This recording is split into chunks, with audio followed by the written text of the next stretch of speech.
Eh bien salut tout le monde, j'espère que vous allez tous très bien.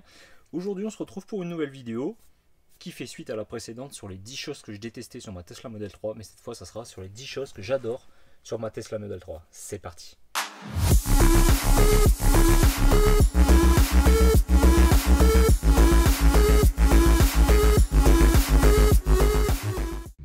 Alors vous l'avez compris, je fais suite à la vidéo précédente qui parlait des 10 choses que je détestais sur ma Tesla Model 3. Bon, vous avez bien compris que dans l'ensemble, le véhicule, je l'adore, il n'y a pas de souci de ce côté-là. Il fallait trouver quand même, mine de rien, des petits défauts qu'on retrouve chez toutes les voitures. Donc peu importe la voiture que l'on achète, on trouve toujours des petits points de détail qu'on n'apprécie pas forcément. Mais bon, on fait avec, et généralement, les bonnes choses surclassent justement ces petits défauts qu'on peut retrouver dans nos véhicules. Donc cette fois, dans cette vidéo, on va parler des 10 choses que j'adore dans cette Tesla Model 3. Point numéro 1, c'est parti. Donc le point numéro 1, c'est le côté high-tech de la voiture. J'adore vraiment ce côté très moderne qui paraît 10 ans en avance par rapport à d'autres voitures. Donc on peut retrouver la tablette tactile centrale avec tout au centre. Les ouvertures de portes qui sont vraiment spécifiques à l'intérieur, c'est des petits boutons électroniques et c'est pas des simples gâchettes. On retrouve également des jeux vidéo, YouTube, Netflix, on peut regarder la télé dans sa voiture. C'est pas quelque chose qu'on retrouve vraiment couramment chez les autres marques. Donc vraiment le côté high-tech de la voiture, connecté à Internet en permanence, c'est vraiment quelque chose que j'adore sur cette Tesla. Le point numéro 2, ça sera la puissance du véhicule. À la base, quand j'ai acheté le véhicule, c'était pas pour sa puissance, mais c'était plus pour son côté, mine de rien, high-tech et aussi un peu son côté électrique, qui est aussi assez facile concernant Tesla avec son réseau de superchargeurs. Mais la puissance est vraiment bluffante quand on essaye le véhicule. Généralement, quand on l'essaye, on est vraiment surpris. On ne s'attend pas à autant de puissance. On a plus de puissance. Donc mon modèle est la SR+, donc c'est celle qui est équipée uniquement d'un moteur à l'arrière. Et de plus, c'est la version avec le moteur de la propulsion à épingle à cheveux. Donc elle développe en théorie approximativement 325 chevaux. Et ces 325 chevaux que vous avez instantanément, c'est vraiment bluffant. Le 0 à 100 est estimé à 5 secondes 6. Moi j'ai déjà fait des relevés, je suis autour des 5 secondes 2, 5 secondes 3. Donc c'est même sous-évalué par rapport à ce qui est de la réalité.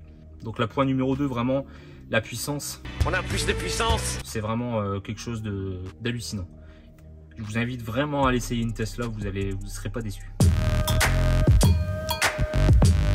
Point numéro 3, la conduite à une pédale. Alors qu'est-ce que je veux dire par la conduite à une pédale? Sur la Tesla Model 3, nous avons du frein régénératif, comme quasiment tous les véhicules électriques. Sauf que sur la Tesla Model 3, le frein régénératif est tellement puissant que vous n'avez quasiment plus besoin du frein. Sauf évidemment les freinages d'urgence. Mais au quotidien, si vous anticipez normalement votre conduite, vos arrêts, vos freinages, etc., vous gardez vos distances de sécurité normalement, la pédale d'accélérateur suffit. Au moment où vous relâchez la pédale d'accélérateur, le frein régénératif se met en route et c'est tellement puissant que ça ralentit la voiture jusqu'à l'arrêt total. Donc ça, c'est vraiment pratique et au quotidien, c'est un réel confort. Alors petit point d'attention quand même, le frein régénératif est légèrement dégradé quand la batterie est froide, donc notamment l'hiver. Le frein est moins important, le frein régénératif est moins important et vous avez tendance à utiliser un petit peu plus souvent la pédale de frein par rapport à d'habitude. Mais là on arrive dans des périodes très estivales où il fait très beau, donc on arrive à des 15-20 degrés. Là c'est parfait, la batterie est toujours à peu près à bonne température. Vous sortez de votre garage, la batterie est nickel pour pouvoir avoir ce frein régénératif quasiment dans son intégralité. Et donc la conduite à une pédale. Le point numéro 4 que j'adore aussi sur cette Tesla Model 3, c'est l'écran tactile central de 15 pouces qui domine totalement la planche de bord. Alors on peut voir sur les images que je vais vous montrer qu'il n'y a que ça au niveau de la planche de bord. On retrouve toutes les fonctionnalités, la ventilation, les essuie-glaces, les réglages du volant, les réglages des rétroviseurs. En plus, les boutons pour régler justement ce genre de choses se font sur le volant. Mais au niveau affichage, tout se fait sur l'écran. Il n'y a rien d'autre. De toute façon, vous n'avez pas le choix. Il n'y a qu'un seul écran dans la Tesla, c'est celui-là. Et tout passe par cet écran. Ça peut faire peur au premier abord. On se dit, ça fait énormément de menus. mais avec un petit peu de pratique au début et au bout de quelques je dirais heures de conduite et d'utilisation de cet écran, vous savez où aller dans les réglages, etc. Et puis en général, on ne touche pas à tous les réglages tous les jours. Donc on a l'essentiel qui est affiché en bas de l'écran. Donc on retrouve la musique, la caméra arrière de recul si on veut l'activer en conduisant ou pendant les manœuvres. On retrouve des raccourcis pour l'énergie, pour avoir sa courbe d'énergie, pour voir par exemple pendant un trajet quand on a activé le GPS, pour avoir son estimation de conduite et de batterie qui sera restant à l'arrivée. Bref, on retrouve vraiment tous les raccourcis nécessaires et utiles au quotidien. De plus, cet écran est plutôt bien fait puisqu'on retrouve une section à gauche qui concerne uniquement le véhicule et à la conduite. Donc on retrouve à l'arrêt les raccourcis d'ouverture, fermeture de coffre, du verrouillage de la voiture. Une fois en conduite, on a le schéma de la voiture sur la route avec les éventuelles informations qui peuvent apparaître, comme les lignes continues, les feux stop, les feux verts forcément quand ils passent au vert ou rouge quand ils sont rouges. On retrouve vraiment l'essentiel des informations en conduite. En haut à gauche, on a le compteur de vitesse. On pourrait croire qu'au début, l'avoir au centre sur un écran comme ça déporté, ça pourrait être gênant, ne pas avoir d'affichage derrière le volant. Mais au final, il y a énormément de voitures où on retrouve le compteur de vitesse aussi au centre. Je pense notamment à la Twingo, à la première Twingo à l'époque. L'écran était au centre du tableau de bord et ça gênait personne.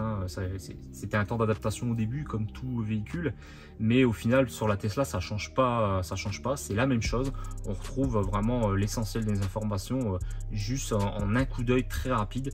Il n'y a pas besoin de quitter trop les yeux de la route pour avoir ces informations sur cet écran. Le point numéro 5, c'est le mode sentinelle. Alors pour ceux qui ne savent pas ce que c'est, mais j'en doute quand même mine de rien si vous regardez mes vidéos et que vous êtes abonné à la chaîne. D'ailleurs n'hésitez pas à vous abonner, mettre un petit pouce bleu si le contenu vous plaît. On est de plus en plus nombreux mine de rien et vraiment je voulais vous remercier aussi de ce côté-là. Donc on revient au Sentinelle. Donc le Sentinelle c'est vraiment quelque chose d'exceptionnel.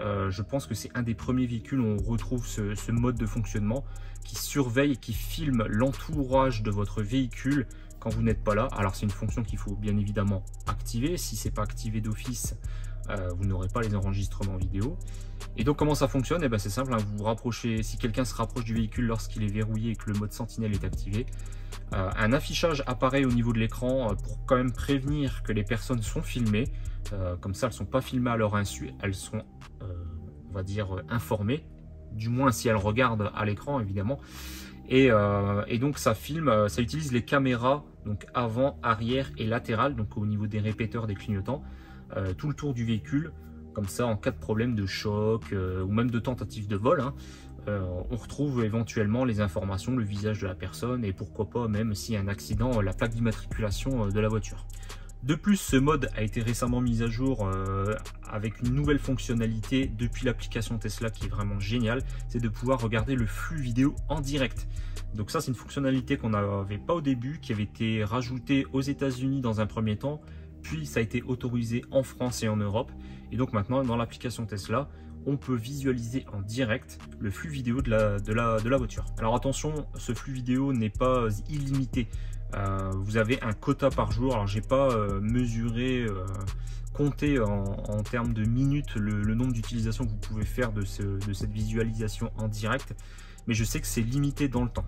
Évidemment, si vous avez dépassé votre quota sur la journée, ça se réinitialise le lendemain et le lendemain vous pouvez réutiliser cette fonctionnalité sans problème. Le point numéro 6, c'est le GPS. Alors vous allez dire, le GPS, mais il avait dit qu'il y avait des choses qu'il n'aimait pas dans sa dernière vidéo sur le GPS. Oui, la partie affichage. Mais dans sa globalité, le GPS, moi je le trouve très fiable. Il est proche des calculs de ce qu'on peut retrouver par exemple sur Google Maps. Bon, éventuellement, sans tenir compte, Google Maps ne tiendra pas compte des temps de recharge si vous avez un long trajet et que vous devez faire des points d'arrêt pour vous recharger. Mais sur des courts trajets, on retrouve des estimations qui sont vraiment proches de ce qu'on peut retrouver sur l'application Google Maps.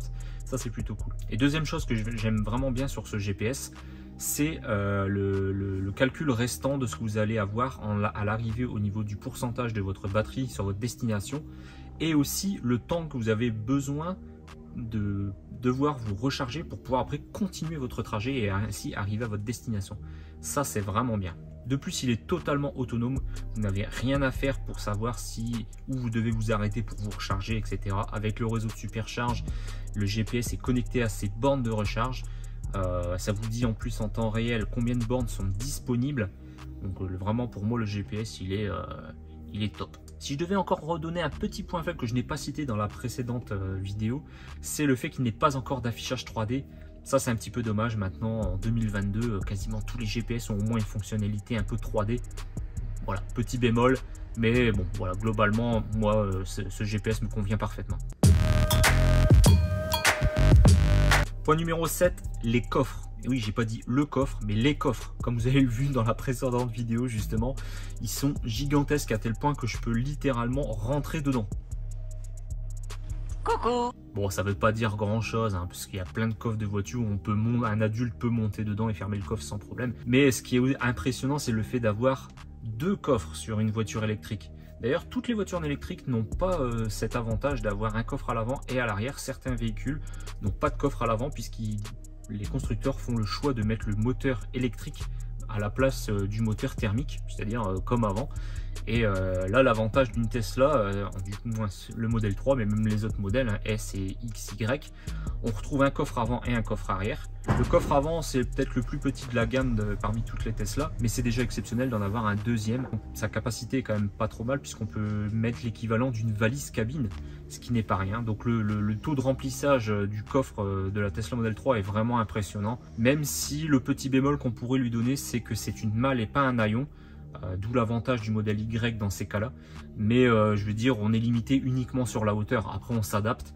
Moi, je sais que j'ai déjà eu des voitures à haillons et des voitures avec une malle, hein, donc un coffre sans haillons. Et je me suis toujours adapté. Ça m'a jamais trop posé de problème. Après, si vous transportez des choses qui sont volumineuses, par exemple des meubles, etc., ça peut poser problème. Mais vous avez toujours la banquette arrière qui est rabattable 2 tiers, 1 tiers. Donc vous arrivez toujours à vous en sortir de ce côté-là. Et j'ai dit qu'il y avait 2 coffres, mais en fait on pourrait même dire qu'il y en a 3, puisque dans le coffre à l'arrière, on retrouve aussi sous la planche principale une trappe qui permet encore une fois de ranger plein de choses, qui est assez profonde.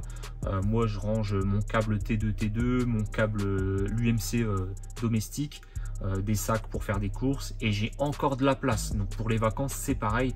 Vous pouvez le remplir, c'est vraiment génial de ce côté-là.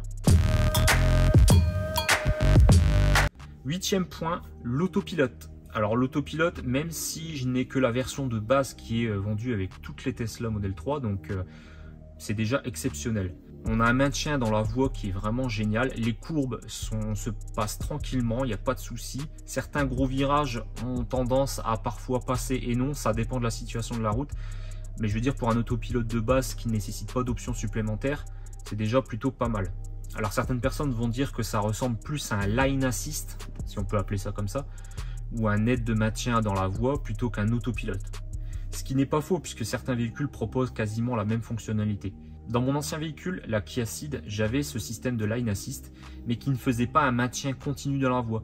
Il replaçait le véhicule quand je me rapprochais trop d'une ligne sur la droite ou sur la gauche. Là, c'est pas du tout le cas. Sur l'autopilote de base à la Tesla Model 3, ça file droit, ça reste bien le véhicule au centre de votre voie. De plus, vous avez toutes les fonctionnalités aussi de l'autopilote, donc de l'assistance, avec le maintien de la distance avec le véhicule que vous précédez, le risque de collision avec des piétons. Dès qu'il y a un obstacle, la voiture va freiner ou ralentir toute seule. À l'approche d'un gros virage, le véhicule va ralentir, il ne va pas garder sa vitesse. Donc pour moi, l'autopilote de base est vraiment déjà très très bien. 9e point, les profils conducteurs. Alors qu'est-ce que je veux dire par les profils conducteurs? Eh bien, c'est très simple, je vais vous mettre un extrait aussi, vous allez voir. Chaque personne peut créer son propre profil dans la Tesla et donc avoir ses propres réglages.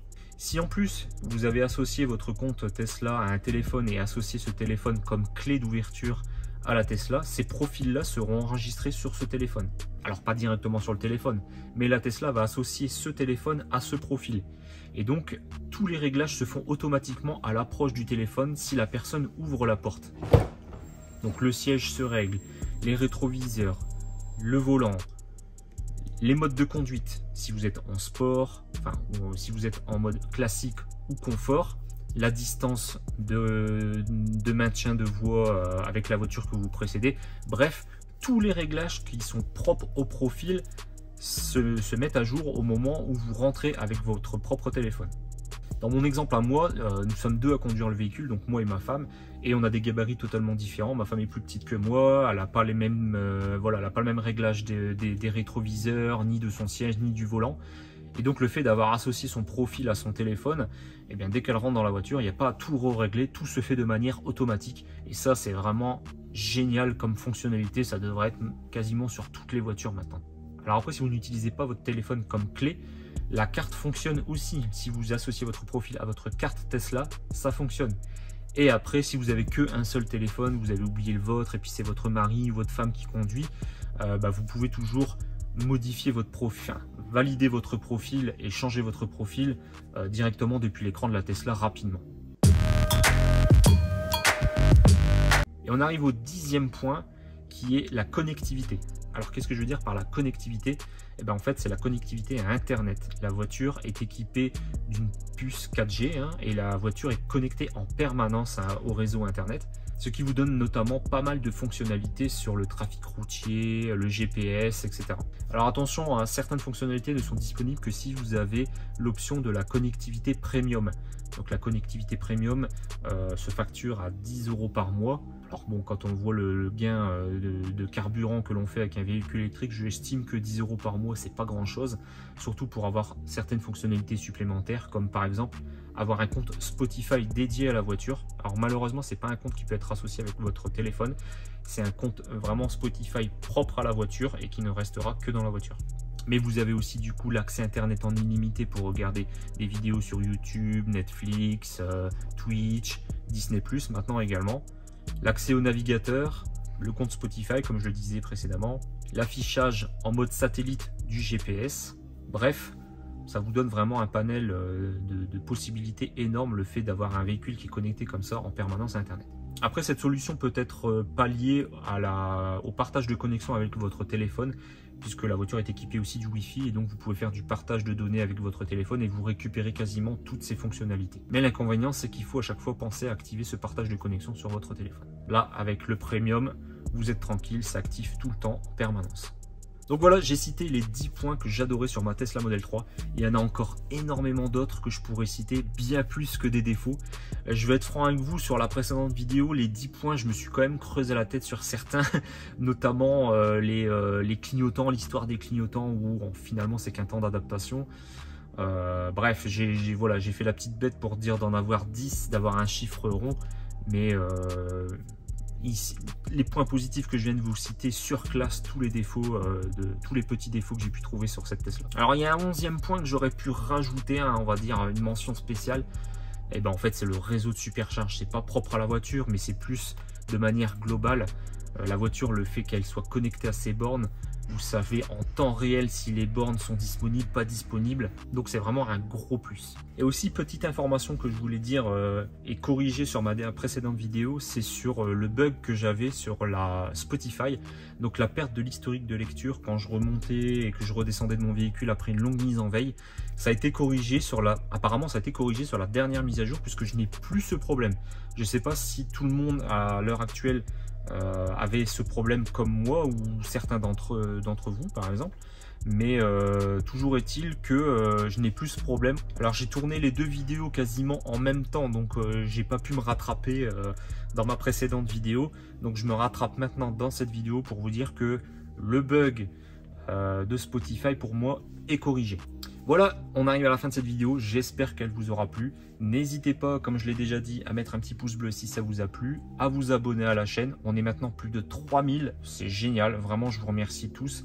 J'ai vraiment une très bonne communauté. N'hésitez pas aussi à aller voir mon compte Instagram. Je publie généralement des petites photos insolites, ou alors j'annonce généralement que je vais sortir une nouvelle vidéo et j'explique aussi, je tease parfois le contenu de la prochaine vidéo. Voilà, en tout cas, je vous dis à très bientôt. Ciao tout le monde.